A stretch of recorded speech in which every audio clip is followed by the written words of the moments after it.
right, so now that we got the back tire balanced, and if you want to see that video, I'll leave a link down below on this video, or it'll be on the end card, the card, wherever they stick that in the corner or whatever. Hey, I'm just a mechanic. I don't know all this editor stuff.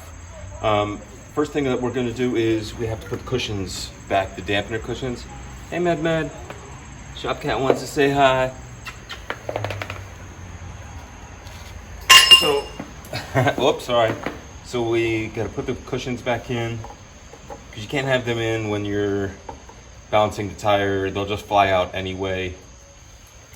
And then just check the sprocket and make sure that it has a good fresh bearing in there while you're already right here. You know what I mean? You can see it looks pretty good, pretty decent. And the spacer's already in there. And then fit the sprocket in, just wherever the holes are right here, 4 holes. Mine has 5. I think this is just because it's an older bike, it has 4. Yours may be different. Yours might have 6, depending on the size. So now that it's in, what we're gonna do is we're gonna kind of line it up. So I usually take the caliper off where it's hanging and pull it back, and then I'll roll the tire in and kind of get it steady, and then I'll slide the caliper up on. But I'm gonna show you how to get the tire on, and then we're gonna move the camera in so you can see the other side. I just don't want you guys to get like the caliper messed up or anything, you know? Because if you take the wheel out wrong and the caliper's still on, then the wheel's kind of dangling and hitting the caliper and the axle's out. Like you have to put things back together in a certain pattern, you know what I mean, to make it easier. So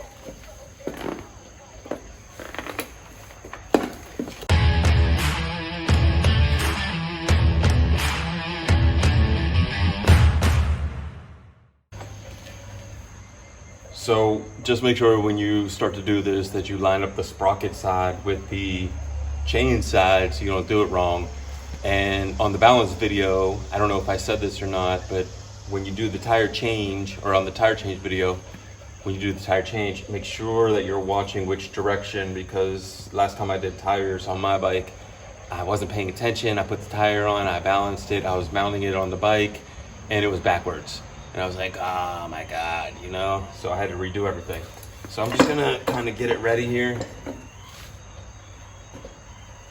So that's about where it will be. I'm not gonna put the chain on until I start to get things moving in, and then we can adjust. So let me bring you in so you can see about where we're at. And you see I left those logs under there.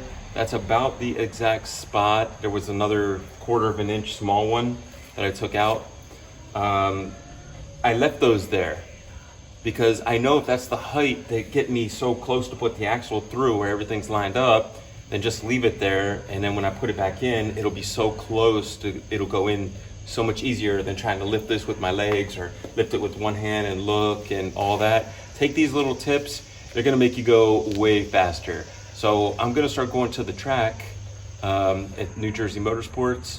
So all these little tips are gonna help me in my shop, because I need to get back up tires, and I need to take this stuff with me to the track, and you need to be able to do this stuff on your own quick. You know, I don't have money to pay a team. I'm paying track fees and for leather outfits and stuff, you know?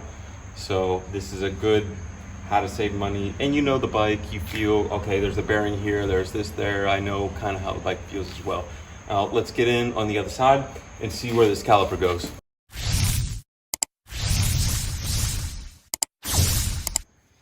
All right, so we have the wheel where we had it set before, but we moved the camera. So what we're gonna do first is we're gonna have to line up between the 2 brake pads here, the rotor first, and slide it on the tire.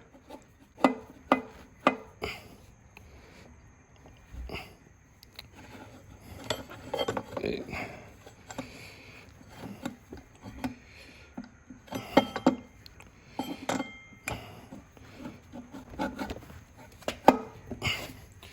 Then we're gonna have to pick the tire up and slide it onto this slider. So this one just has a slider that slides on. Some of them have like a hanger that comes out and then it bolts in. This is just slides in. So we'll pick it up. I'll show you the slider here. Let me see if I get a better angle for you guys. So this little piece right here is the slider. That's the aluminum on the swing arm. And then this is this. And then we'll pick this tire up.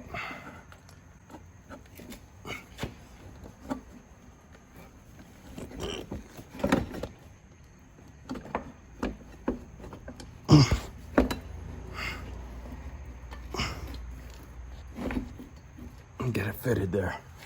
Okay. So I had to rotate around a little bit of stuff to get it fitted. It's very close right now of getting the axle in. I didn't put the piece in here, I forgot.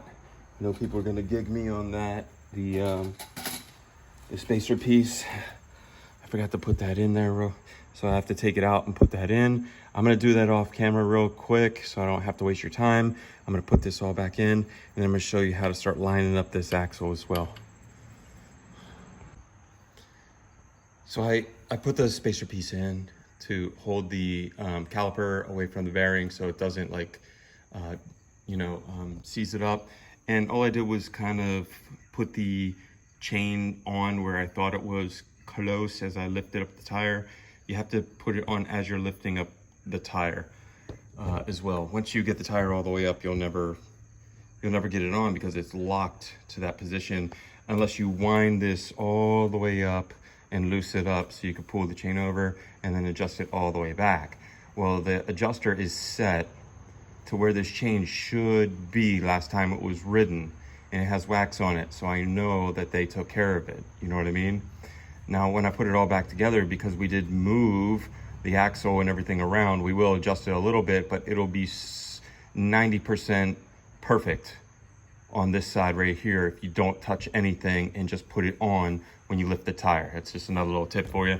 So we're gonna throw the axle in real quick right here. So we're gonna go through the little bracket, through the caliper bracket, and try to line everything up. Just a little hard. There it is. The wood stand was messing me up a little bit.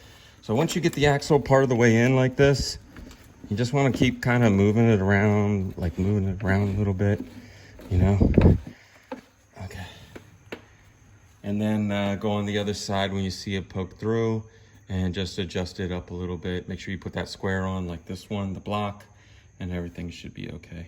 I'm gonna put a little bit of, I'm gonna pull this out and put a little bit of grease on it.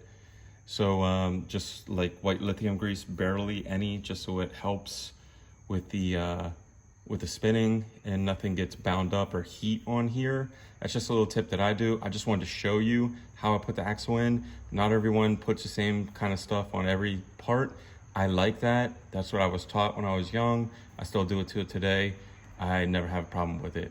But then your tire will be on, and then once I show you everything the tire on, I'll spin the tire for you so you guys can see it. All right, so I just want to talk about this one last time because this is the hit or miss. You could do all this great work on this tire, put this tire on, balance it. You're the almighty bounce king, whatever. You did everything right to put it all connected, chain, brake, everything. You tighten this up too much, you're gonna start pinching these bearings in here and you're gonna shred everything. So I did have to use a tool to put this on, but I used an adjustable wrench and I opened it a little higher, almost that I would round the tip, but it would fall off. You don't wanna put any torque on this. Hand tight, and if you can't get to one of the circles, then you're gonna tighten it a little more with something else. But if the circle gets all the way down to the end of the castle hole here, if it starts to go past that, you're too far. The hole should touch the bottom of this, and let's get a little close-up of that. So, see the hole in this one here? The hole in this one? There's not a hole in that one. So you gotta look for the hole, right? So let me see. Then you're gonna take a brand new cotter pin, not the one you took out and you bent it and you think it's cool and it's fixed because it has cracks in it. You wanna take a brand new cotter pin. I bought a box of these, like 100 of them for like $8. The dealership will sell you one of these for $3.99. Go to Harbor Freight or some other YouTube or Temu or one of these generic stores, buy 100 of these. Slide that baby in just like that. Slide that baby in just like that. Then you're just going to pop one up and then pop the other one up.